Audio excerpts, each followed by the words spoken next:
Welcome to பயோதுளில் 10th standard lesson 12. இந்த லெசனில் நம்ம அடுத்து பார்க்கக்கூடிய இம்பார்ட்டன்ட் டாபிக் ஃபோட்டோசிந்தசிஸ்னா என்ன, அது எங்கெல்லாம் நடக்குது, அதோடைய ஈக்குவேஷன் என்ன அப்படின்னு பார்க்க போகிறோம்.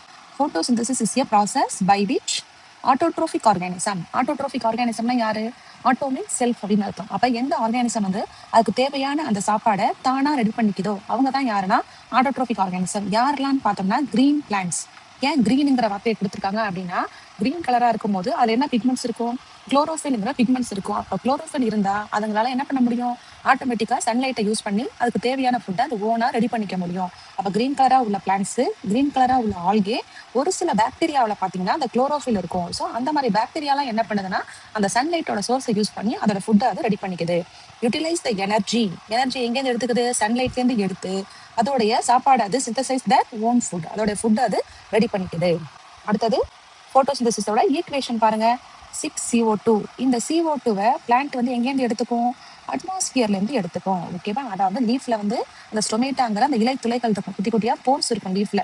அந்த ஸ்டொமேட்டா வழியா அட்மாஸ்பியர்ல இருக்க கார்பன் டை ஆக்சைடை அப்சர்வ் பண்ணிக்கும். அடுத்தது வாட்டர் மாலிகூல்ஸ். தண்ணி எங்க இருக்கும்? எர்த்ல இருக்கும். ஸோ எர்த்ல இருக்க தண்ணியை வந்து யார் சக் பண்ணுவா? ரூட் வந்து சக் பண்ணி எடுத்துக்கும். அடுத்தது பிரசன்ஸ் ஆஃப் லைட் இருக்கணும், குளோரோஃபில் இருக்கணும். லைட்டுங்கிறது சன்லைட்டு, குளோரோஃபில் எங்க பிரசன்ட் ஆயிருக்கும்? இந்த லீஃப். அப்ப இது நாலும் இருக்கும்போது carbon di oxide, water, light, chlorophyll இருக்கும்போது பிளான்ட் வந்து என்ன ரெடி பண்ணுது? C6H12O6ங்கிற அந்த குளுக்கோஸ் மாலிகூல்ஸை ரெடி பண்ணுது. அடுத்தது இது ஒரு கெமிக்கல் ரியாக்ஷன். அப்பனா கண்டிப்பா என்ன செய்யும்? வாட்டர் மாலிகூல்ஸ் வெளில எவாபரேஷன் ஆகும். இங்க CO2ங்கிற கேஸ் வந்து உள்ள போயிருக்கு. அப்பனா என்ன கேஸ் வெளில வரணும்? O2ங்கிற கேஸ் வெளில வரணும். அந்த O2ங்கிற கேஸ் வந்து வெளில வந்தாதான் அனிமல்ஸால என்ன பண்ண முடியும்? சர்வே ஆக முடியும். அப்ப பிளான்ட் மட்டும் போட்டோசிந்தசிஸ்ங்கிற ப்ராசஸை பண்ணலைன்னா எந்த அனிமல்ஸாலையும் என்ன பண்ண முடியாது? சர்வே ஆக முடியாது. ஏன்னா போட்டோசிந்தசிஸ் ப்ராசஸ் நடக்கும்போது தான் நம்ம சுவாசிக்கக்கூடிய அந்த எசென்ஷியல் கேஸ்ங்கிற O2 வந்து வெளில வருது.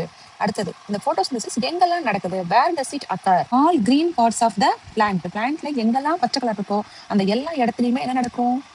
போட்டோசிந்தசிஸ் நடக்கும். அதாவது பூக்கள் பார்த்தீங்கன்னா மொட்டா இருக்கும்போது என்ன கலரா இருக்கும்? கிரீன் கலரா இருக்கும். அப்போ அந்த மொட்டு என்ன செய்யும்? யங் ஸ்டேஜ்ல கண்டிப்பா அது போட்டோசிந்தசிஸ் பண்ணும். ஆனா இந்த போட்டோசிந்தசிஸ் அதிகமா எங்க நடக்கும்னா இலைகள்ல தான் நடக்கும். Especially in green leaves. அதாவது பிளான்ட் வந்து யங் ஸ்டேஜா இருக்கும்போது தண்டு கூட என்ன கலரா இருக்கும்? கிரீன் கலரா இருக்கும். அப்ப தண்டு போர்ஷனும் என்ன பண்ணும்? போட்டோசிந்தசிஸ் பண்ணும். Next question, respiratory quotient.